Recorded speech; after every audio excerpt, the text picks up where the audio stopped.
yes, double Y, and welcome to my channel, Sky Explains It All, or welcome back if you've already been here before.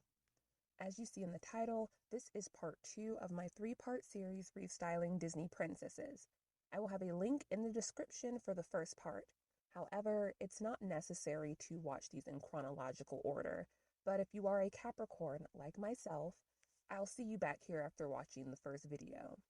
I would like to add, I know my voice sounds incredibly different from my previous video.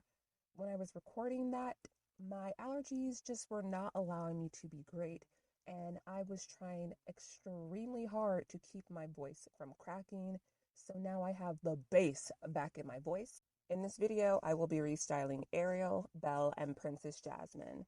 As in the previous video, each girl will be restyled in 3 different looks. One everyday look, the second for an after party, and the final for a formal affair. However, in The Little Mermaid, Beauty and the Beast, and Aladdin, the girls have multiple outfit changes, so that gave me more options for outfit inspiration as opposed to simply styling them based off their first looks we see in each of their respective films and their official Disney princess outfits. You'll see what I mean as we get into the video. I also aged them up a bit for this particular video. Instead of like 16, 17 years old like they are in the movies, I styled them like they're in their late teens or early 20s. So, with all that being said, let's get right into these looks.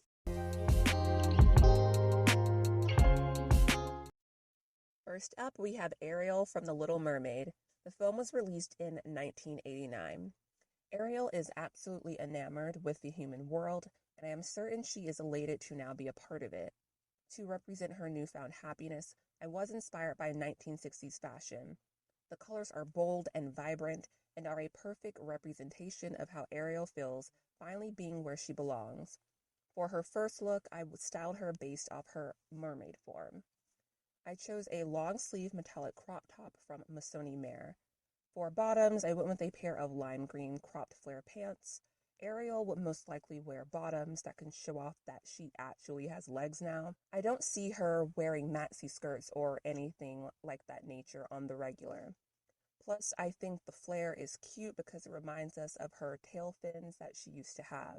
For shoes, I went with a pair of Bottega Veneta wedge sandals in purple. I did edit them to look more like of a true purple.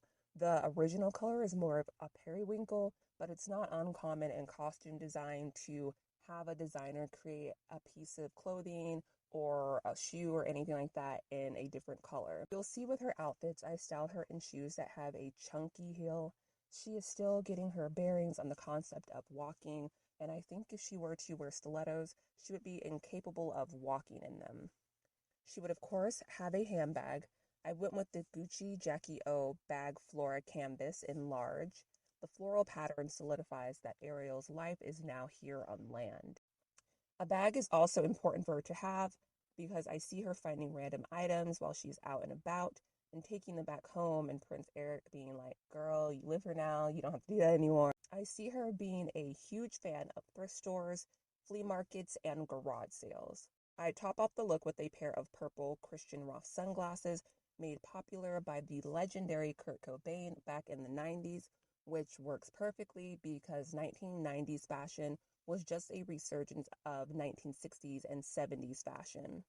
Ariel will be outside all the time, taking in the surroundings of the human world, and she needs a pair of cute shades to protect her eyes from the rays that she has not yet become accustomed to.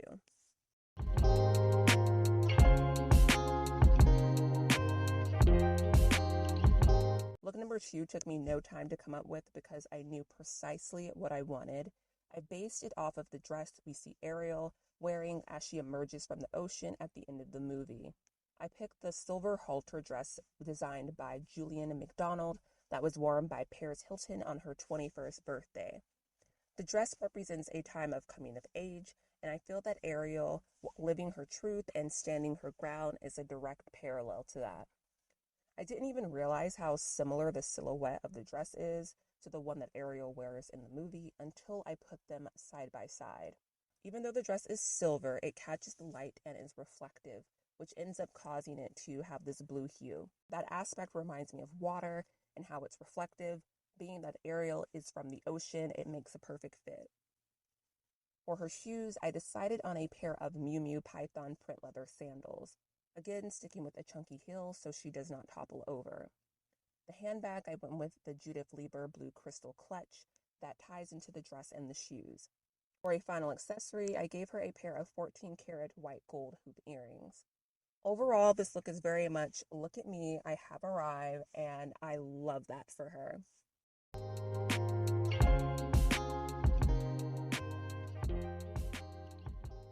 The third and final look, I'm going to be honest, I went off and did my own thing when styling her formal look. I didn't want to base it on her official Disney gown because it's not even the one we see in the movie. It's like a loose interpretation of the pink dress that she wears to dinner with Prince Aric, and that wasn't even her dress.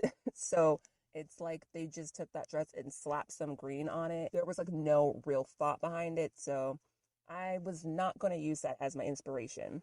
For her dress, I chose this dress from Rami Kadi's Haute Couture Fall Winter collection from 2019.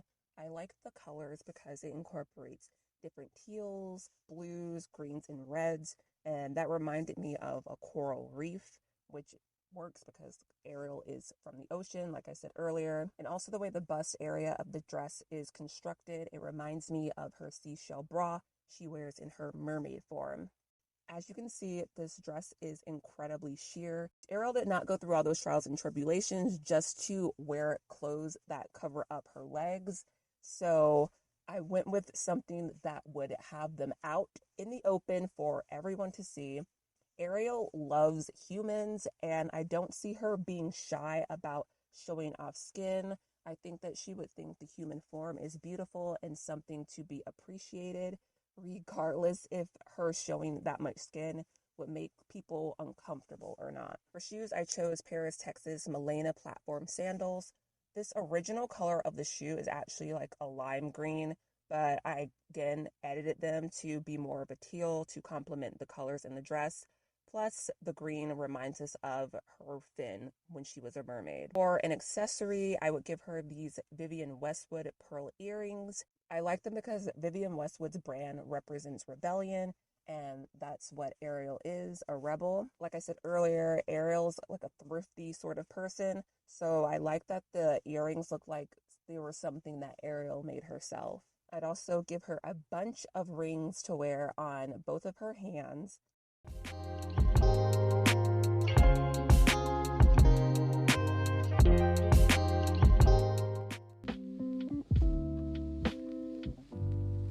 Next up, we have Belle from Beauty and the Beast.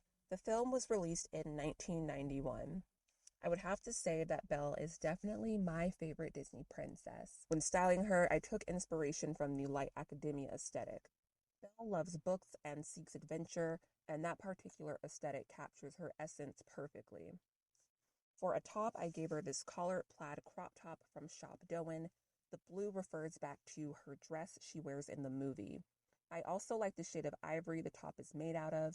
It has an aged look to it, and I see Belle being drawn to antiquated things, hence the inspiration from the light academia aesthetic. For bottoms, I gave her a midi-length denim skirt. The denim again reminds us of her blue dress and also is meant to give off a relaxed vibe. I see Belle being strategic when it comes to how much skin she shows. Like if she wears a crop top, then she will wear longer pants or a longer skirt. If she wears a mini skirt, she would wear a long sleeve top. I don't see her in something like a cropped mini cord set. There's nothing wrong with that. I just don't see that being her vibe. For when she's feeling a bit chilly while she's reading in the library, I gave her this Alessandra embroidered crop cardigan. I did change the color of the daisies to a rose pink color to refer back to the enchanted rose in the film.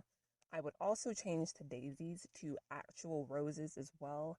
I was unable to find a cardigan with rose embroidery that I actually liked, so I worked with what I had. For her shoes, I gave her a pair of leather platform sandals from Loafer Randall, something easy for her to stroll around the village in.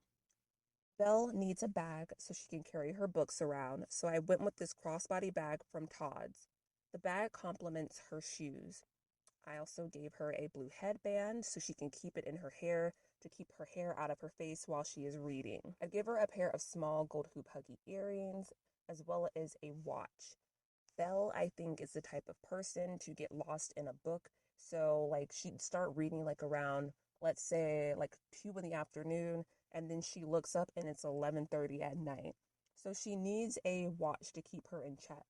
With this outfit, I incorporated a lot of pieces. Belle, for so long, was just seen as a beautiful girl, and people didn't understand why such a pretty girl reads. But she has layers. You can be pretty and multifaceted at the same time. So that's what I was looking to achieve with this look.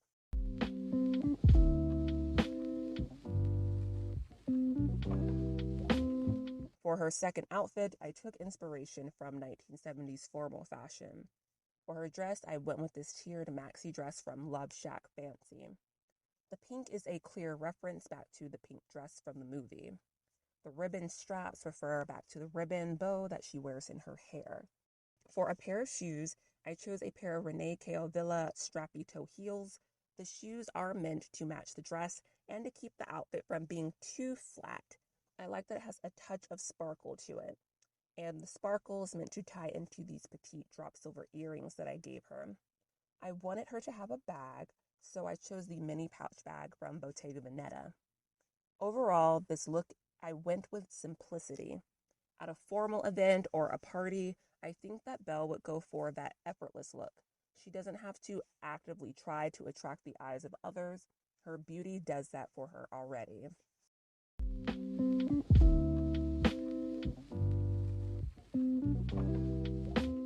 For her third look, I was inspired by the silhouettes of the 1940s and 1950s, along with French fashion of the late 1700s. I specifically looked to Sofia Coppola's Marie Antoinette from 2006, starring Kirsten Dunst.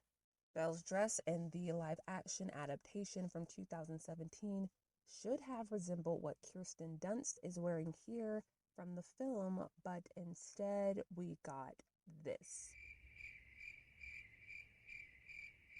Anyway, for her dress, I chose this gown from Giambattista Valli. Yes, I went with a very obvious choice, a poofy yellow dress. I think that out of all the official Disney princesses, Belle's dress design is the one the audience cares about the most. So this is absolutely fan service, and I can live with that. We deserve it after seeing that dress from 2017. Y'all, I do not like that dress. Like, I just can't. Disney is a multi-billion-dollar corporation, and that film had a budget from anywhere between $160 million and $255 million. So I just have a hard time understanding what was going on. What was the reason? What was the reason? Please explain to me why Audra McDonald, who plays Madame Garderobe, who you know is the wardrobe, has a better dress than the protagonist. Belle's dress literally looks like Hermione's dress in the Goblet of Fire, but in yellow with a fuller skirt. All tea, no shade. Okay, I'm back. So aside from all of that and it being fan service, I like that it does remind us of Marie Antoinette because historically the stories take place around the same era. For shoes, I went with a pair of Bottega Veneta metallic gold leather sandals. I know I have already had 2 other Bottega Veneta pieces, but that brand is the moment right now. The gold reminds us of all the finery Belle is surrounded with during the ballroom scene in the movie. For her accessories, I'd give her a pair of sheer yellow gloves to tie into the dress and a ribbon choker to wear around her neck. I would have the bow situated on the back of her neck. I'd also have gold flower hairpins all throughout her hair, again referencing the rose. I would have her hair styled like Brigitte Bardot, another French woman who went against the grain of what it meant to be a traditional woman.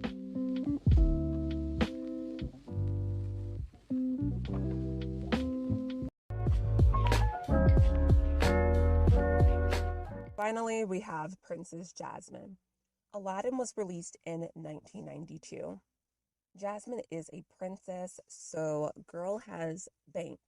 And I know what you're thinking. Snow White and Aurora are both princesses from birth. However, I do not see the evil queen allowing Snow White to indulge in opulence while she's in the castle with her, as she would be seen as more competition than she already is. As far as Aurora goes, like mentioned in my previous video, she was raised in the woods, so for the time being, I do not see her being a fashion enthusiast. Now, Jasmine has been raised since birth to be a true and blue princess, so she can wed a prince. So her appearance will always be on point because she has been brought up to look her best. Right away, I knew what I wanted her to wear for her first look. It is this look from Chanel Spring Summer collection from 1995. Chanel is a seasoned brand and often associated with those who have old money, and that's what Jasmine is, old money. The cropped teal blazer is a clear reference to her top in the movie. I would, however, replace the brooch closure with some Chanel buttons instead. For her shoes, I chose the two-tone pumps from the Chanel Cruise line for 2019-2020. I wanted the shoes to match her jacket and skirt to further represent how put together she is. I would also change the silver buckle to gold to complement her accessories I have styled her with. Her handbag would, of course, be Chanel as well. I do not see her mixing up brands when the logos are visible. I went with the Chanel flat bag from the Fall 2020 collection. As you can see, the bag has incorporated a coin detail on the chain, and that can represent that Jasmine has coins, stacks, bread, paper, cheddar. Bank account has more commas than a Jane Austen novel. You get what I mean. Her earrings are, of course, Chanel. I went with a more subtle drop earring so that it does not become the prime focus of the outfit, and I gave her the Chanel yellow gold gemstone choker to refer back to the original collection from 1995. And finally, to wrap the whole look up, I'd have her wear teal hair clips with her hairstyle parted down the middle.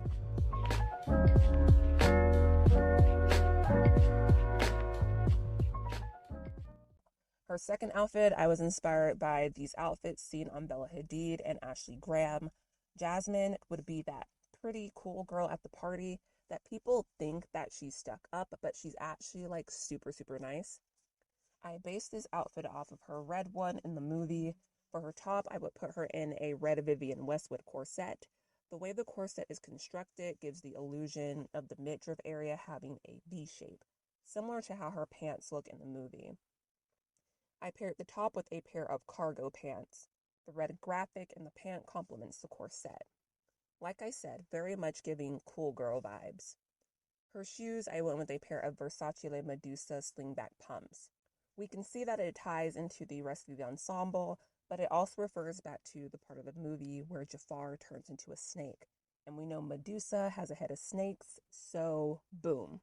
Starting off with her accessories, I chose Versace's Medusa clasp leather shoulder bag that was seen styled in Versace's Spring Summer collection from 2019. The bag has a little mirror inside, so Jasmine can make sure that her eyeliner is on point throughout the night. The bag also has options in either being a tote or a chain bag. Her earrings are these big door knockers with the Medusa logo on them, again referencing when Jafar turns into a snake.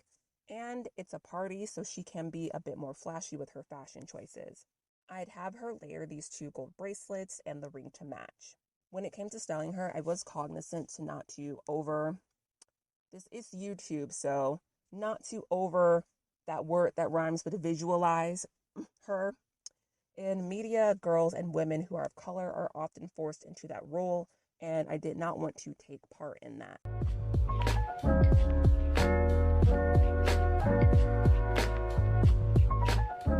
The last look for Jasmine, I took inspiration from her purple dress she wears when the Sultan is about to announce that the princess has found a suitor. The look I chose is from Eli Saab's Haute Couture Spring Summer collection from 2017. I changed the original blue color to be purple. Purple is associated with being the color of royalty, so that refers back to Princess Jasmine's station, plus the obvious nod to the original dress from the movie. I went with a look that incorporated pants because Jasmine is a princess that goes against tradition. I do not think a large puffy ball gown would be something she would gravitate towards. The shoes are Jimmy Choo's crystal anklet pumps. They are the same shade as the pant, and the crystal tie into the belt and the silver appliques that are on the torso and sleeves of the outfit. If you have noticed, I made all of Jasmine's shoes a pointed toe to refer back to her shoes in the movie. I wrapped up the outfit with a pair of 18-karat yellow gold chandelier earrings.